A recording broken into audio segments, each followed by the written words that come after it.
wabarakatuh.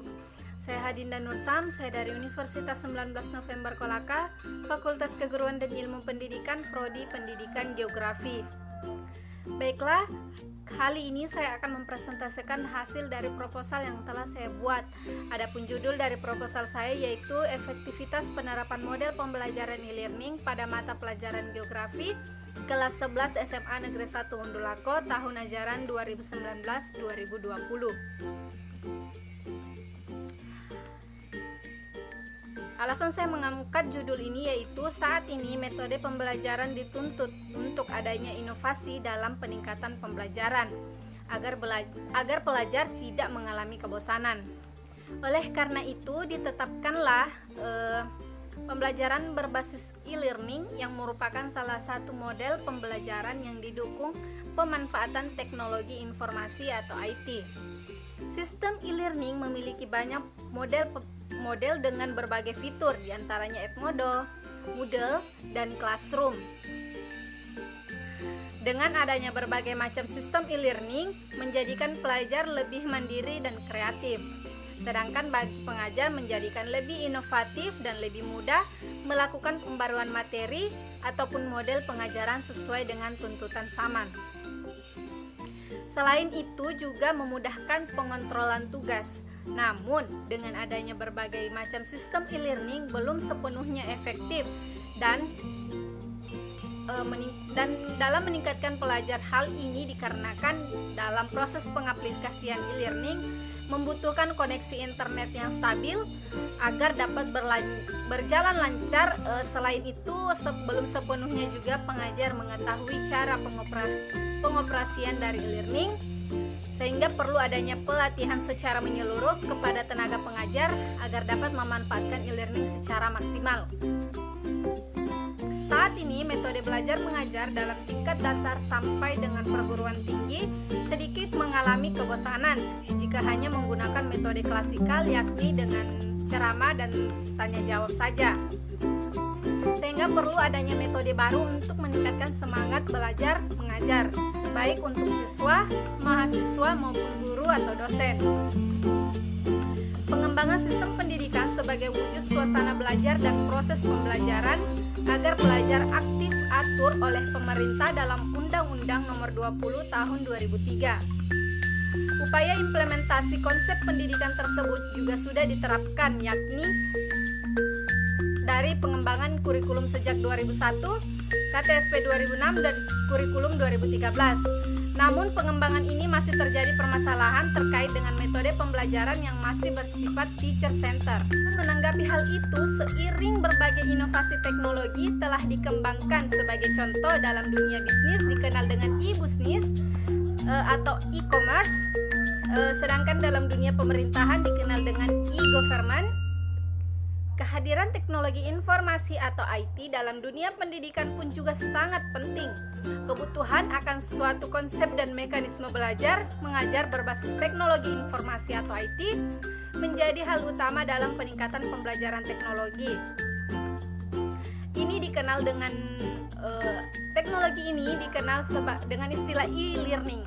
Nah, e-learning merupakan metode pembelajaran yang memanfaatkan teknologi informasi atau IT berbasis web yang dapat diakses dari jarak jauh, sehingga pembelajaran yang dilakukan tidak hanya terpaku dalam ruang kelas dan dalam jam tertentu saja, namun dapat tetap dilakukan kapan saja dan di mana saja. Inovasi pembelajaran e-learning merupakan model pembelajaran baru dalam pendidikan, di mana memberikan peran dan fungsi yang besar bagi dunia pendidikan. Hal ini untuk menjawab kekurangan dan kelemahan pendidikan konvensional atau pendidikan pada umumnya, diantaranya adalah keterbatasan ruang dan waktu dalam proses pendidikan konvensional. Teknologi informasi atau IT yang mempunyai standar platform internet bisa menjadi solusi permasalahan tersebut, karena sifat dari internet yaitu memungkinkan segala sesuatu saling berhubung.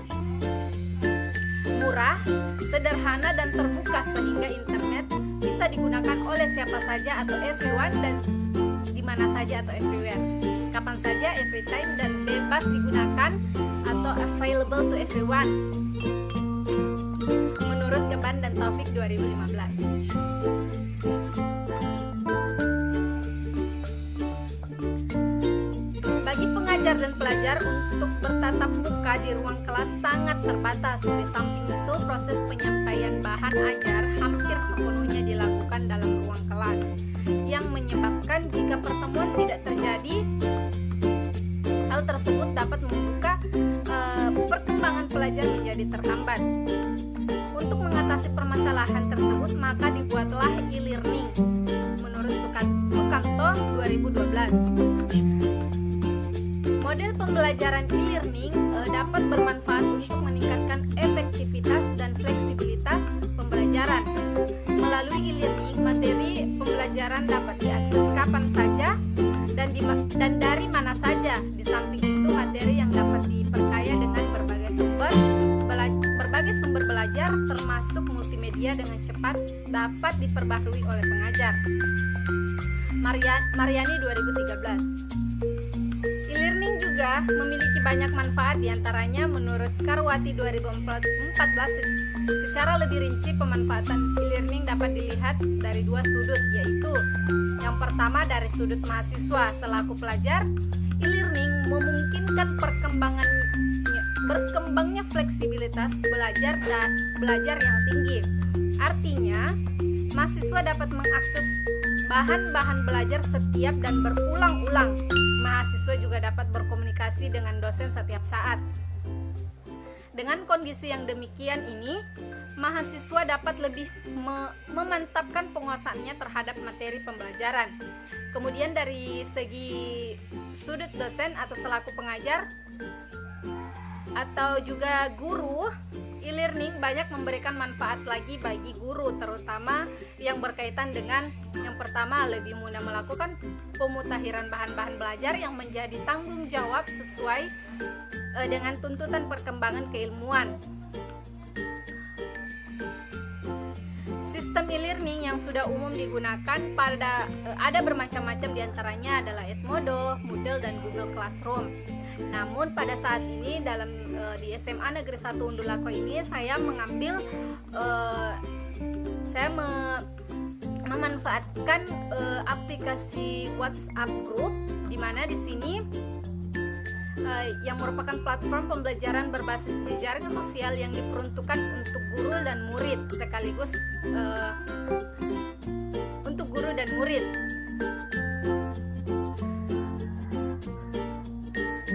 Kemudian ada pun rumusan masalah dari proposal saya kali ini, yaitu berdasarkan latar belakang yang telah saya paparkan tadi, dapat dirumuskan permasalahan sebagai berikut, yaitu apakah penerapan metode e-learning pada mata pelajaran geografi ini efektif atau tidak. Adapun tujuan dari penelitian yaitu adalah untuk mengetahui apakah metode e-learning efektif dapat diterapkan dalam pembelajaran geografi di SMA Negeri 1 Undulako, khususnya kelas 11 IPS. Adapun manfaat dari penelitian ini, manfaat yang diperoleh dari penelitian ini diharapkan dapat memperoleh manfaat bagi peneliti, guru, dan juga siswa. Adapun manfaat yang diharapkan bagi peneliti yaitu hasil penelitian memberikan pengalaman bagi peneliti dalam ilmu mengajar serta menambah wawasan baru dalam menerapkan model-model dalam pembelajaran. Manfaat yang diharapkan bagi guru yaitu hasil penelitian dapat menambah wawasan kepada guru dan pembelajaran agar lebih bervariasi. Sedangkan manfaat yang diharapkan untuk siswa yaitu hasil dari penelitian ini diharapkan dapat memberikan kesenangan bagi siswa serta lebih mengetahui cara menggunakan teknologi dalam pembelajaran. Baiklah, kita lanjut pada bab 2 yaitu kajian pustaka. Yang pertama saya akan menjelaskan tentang pengertian pembelajaran menurut para ahli. Di sini saya akan menjelaskan 5 menurut para ahli. Yang pertama, menurut Munif Satib, pembelajaran merupakan proses transfer ilmu dua arah antara guru sebagai pemberi informasi dan siswa sebagai penerima informasi. Yang kedua yaitu menurut Warsita, pembelajaran merupakan suatu usaha untuk membuat peserta didik belajar atau suatu kegiatan untuk membelajarkan peserta didik. Yang ketiga menurut Corey, pembelajaran merupakan suatu proses di mana lingkungan seseorang secara disengaja dikelola untuk memungkinkan ia turut serta dalam tingkah laku tertentu dan dalam kondisi khusus atau menghasilkan respon terhadap suatu situasi tertentu. Pembelajaran merupakan subset khusus dari pendidikan. Kemudian menurut Sujana, pembelajaran dapat diartikan sebagai setiap upaya yang sistematik dan sengaja untuk diciptakan agar terjadi kegiatan interaksi edukatif antara dua pihak, yaitu peserta didik sebagai warga belajar dan pendidik sebagai sumber belajar yang melakukan kegiatan membelajarkan. Kemudian ada menurut Umar Hamali, pembelajaran merupakan kombinasi yang tertata meliputi segala unsur manusiawi, perlengkapan, fasilitas, serta prosedur yang saling mempengaruhi. Baik, lanjut pada komponen-komponen pembelajaran. Pembelajaran dapat dikatakan sebagai suatu sistem karena pembelajaran merupakan suatu kegiatan yang memiliki tujuan, yaitu membelajarkan siswa. Sebagai suatu sistem, tentu saja kegiatan belajar mengajar mengandung komponen.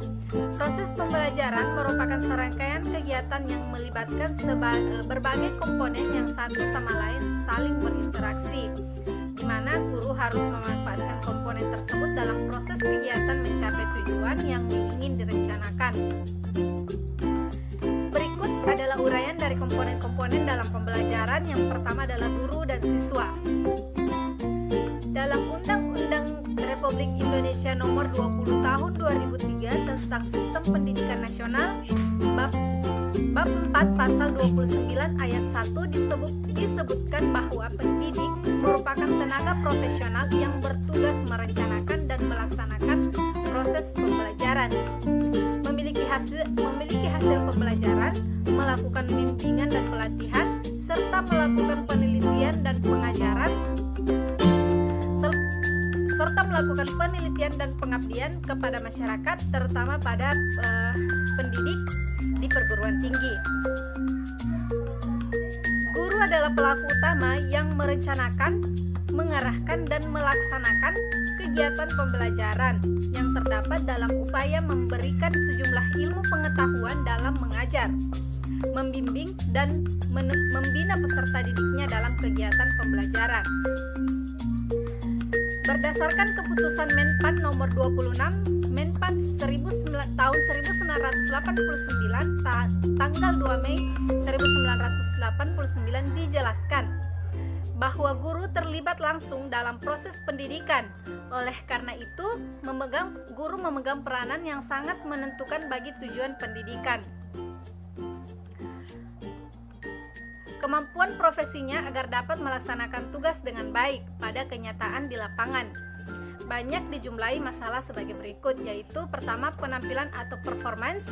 Guru di depan kelas dalam KBM belum memuaskan, padahal kualifikasi keguruannya beragam. Kemudian yang kedua, kemajuan dan perkembangan ilmu pengetahuan dan teknologi atau iptek mulai menuntut adanya penyesuaian dari guru untuk mengembangkan pendidikan di sekolah. Nah, dari kenyataan di lapangan tersebut dapat dikatakan bahwa seorang guru merupakan komponen yang sangat menentukan dalam pelaksanaan strategi pembelajaran. Strategi pembelajaran tidak dapat diaplikasikan tanpa adanya guru. Keberhasilan atau suatu penerapan strategi pembelajaran sangat tergantung dengan guru dalam menggunakan metode, teknik, dan taktik pembelajaran. Seorang guru yang memberikan materi pelajaran dengan hanya sebatas menyampaikan materi pelajaran, memberikan materi dengan seorang guru yang menganggap mengajar adalah proses pemberian bantuan kepada peserta didik. Sama halnya dengan guru, faktor-faktor yang mempengaruhi proses pembelajaran dilihat dari aspek-aspek siswa yang memiliki latar belakang berbeda-beda. Terdapat siswa yang berkemampuan tinggi, sedang, dan juga rendah. Perbedaan tersebut tentunya memerlukan perlakuan yang berbeda. Sikap dan penampilan siswa di dalam kelas juga merupakan aspek lain yang mempengaruhi proses pembelajaran. Oleh sebab itu, peran siswa juga sangat mempengaruhi guru dalam proses pembelajaran, begitupun sebaliknya. Baiklah, lanjut. Tujuan pembelajaran. Tujuan pembelajaran adalah faktor yang sangat penting dalam proses pembelajaran. Dengan adanya tujuan, maka guru memiliki pedoman dan sasaran yang akan dicapai dalam kegiatan mengajar. Apabila tujuan pembelajaran sudah jelas dan tegas, maka langkah dan kegiatan pembelajaran akan lebih terarah. Tujuan dalam pembelajaran yang telah dirumuskan hendaknya disesuaikan dengan ketersediaan waktu, sarana prasarana, dan kesiapan peserta didik. Sehubungan dengan hal itu, maka seluruh kegiatan guru dan peserta didik harus diarahkan pada tercapainya tujuan yang telah diharapkan. Tujuan merupakan komponen yang dapat mempengaruhi komponen pengajaran lainnya, seperti bahan pelajaran, kegiatan belajar mengajar, pemilihan metode, alat, sumber, dan alat evaluasi. Oleh karena itu, maka seorang guru tidak dapat mengabaikan masalah perumusan tujuan pembelajaran apabila hendak memprogramkan pembelajarannya.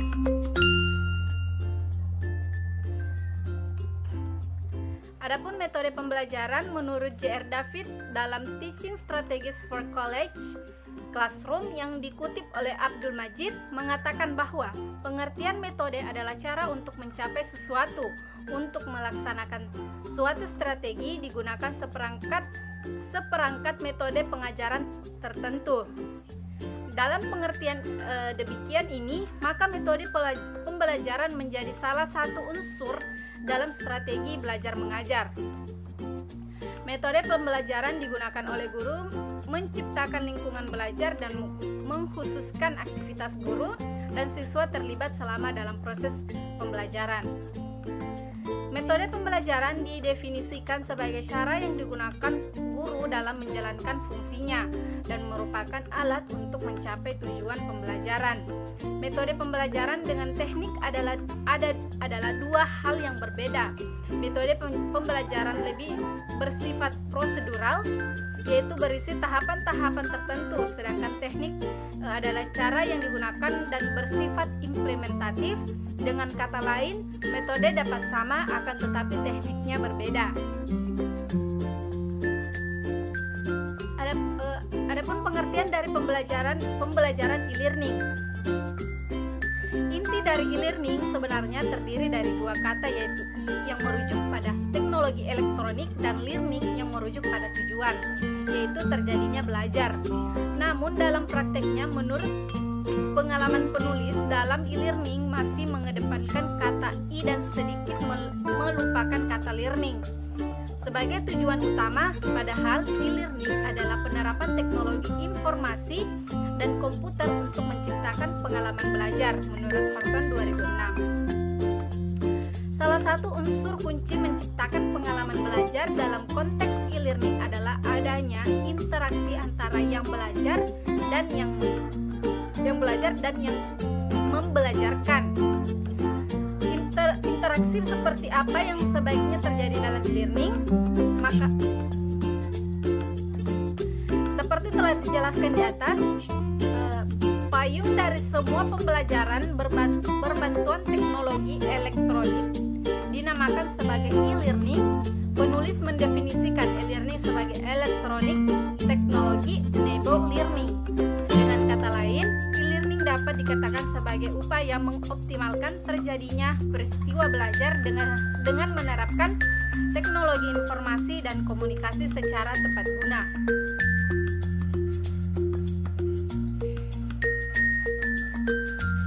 Kemudian adapun dari penelitian ini, hipotesis yang saya ambil dari penelitian ini yaitu penerapan model pembelajaran e-learning pada kelas 11 IPS SMA Negeri 1 Wundulako tahun ajaran 2019-2020. Saya mengatakan tidak efektif karena fasilitas pembelajaran antara guru dan siswa tidak menunjang adanya pembelajaran e-learning dilakukan, serta hambatan-hambatan yang ditemui siswa dalam proses pembelajaran seperti yang kita ketahui, e-learning harus memiliki koneksi internet yang stabil. Namun kejadian di lapangan, ketidakstabilan jaringan serta adanya siswa yang tidak memiliki fasilitas yang menunjang sehingga siswa dapat melakukan pelajaran secara daring atau e-learning. Ini sebaiknya menurut hipotesis dari penelitian ini tidak efektif atau belum efektif karena adanya berbagai hambatan-hambatan tersebut. Baiklah, bab 3 yaitu tentang metode penelitian. Adapun jenis dari penelitian yaitu untuk menjawab permasalahan dalam penelitian ini dan untuk mencapai tujuan seperti yang dikemukakan pada uraian terdahulu, maka peneliti menggunakan jenis penelitian lapangan dan metode deskriptif kuantitatif. Jenis penelitian lapangan yang dimaksudkan adalah penelitian yang berorientasi pada pengumpulan data empirik di lapangan. Digunakan metode deskriptif karena penelitian ini berusaha mendeskripsikan kenyataan yang ditemukan di lapangan secara objektif, terutama yang berhubungan dengan keefektifan penerapan model pembelajaran e-learning pada kelas 11 IPS SMA Negeri 1 Wundulako. Kemudian selanjutnya kuantitatif, yakni data kemampuan menggunakan metode e-learning pada kelas 11 IPS SMA Negeri 1 Wundulako yang diperoleh di lapangan, diolah berdasarkan prinsip-prinsip statistik. Adapun waktu dan tempat dalam penelitian ini, saya melakukan pengumpulan data pada tanggal 10 Mei 2020. Kemudian pengumpulan data ini dilakukan di SMA Negeri 1 Wundulako pada seluruh kelas 11 IPS. Kemudian populasi dan sampel penelitian. Populasi dari penelitian ini berjumlah 75 orang atau seluruh siswa IPS SMA Negeri 1 Wundulako tahun ajaran 2019-2020 yang terdiri dari 2 kelas. Sampel yang digunakan adalah seluruh siswa IPS SMA Wundulako, di mana karakteristik dari populasi adalah homogen karena tidak terdapat kelas unggulan dan menggunakan bahan ajar yang sama.